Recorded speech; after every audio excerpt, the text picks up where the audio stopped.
Lo, may sasabihin ako sa'yo.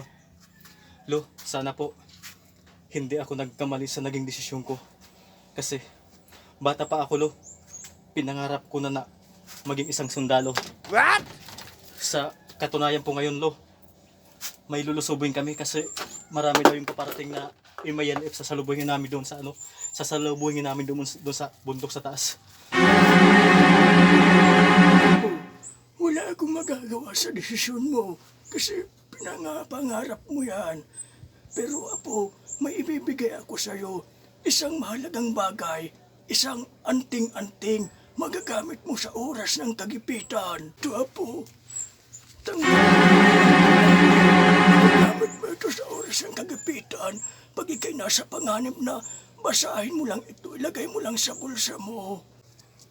Maraming salamat po sa agimat na to. Salamat at hindi mo ako pinabayaan. Sige, Lo, tutuloy na po ako at hinintayin ako ng aking mga kasamahan.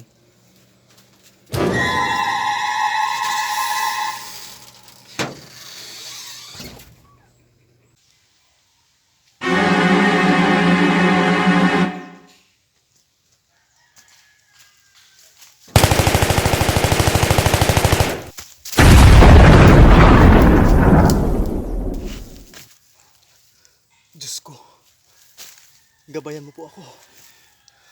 Ang tatapang ng mga kalaban ko.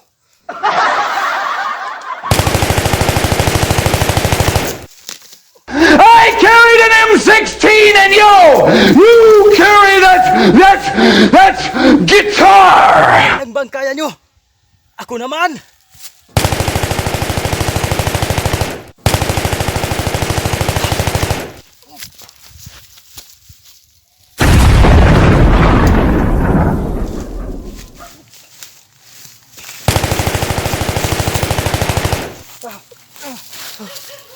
Diyos ko, mauubos na yung mga kasamahan ko.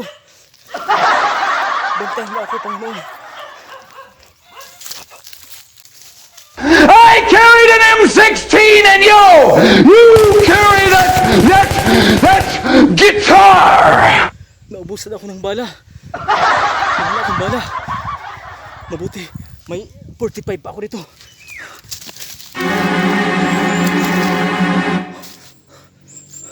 Diyos ko.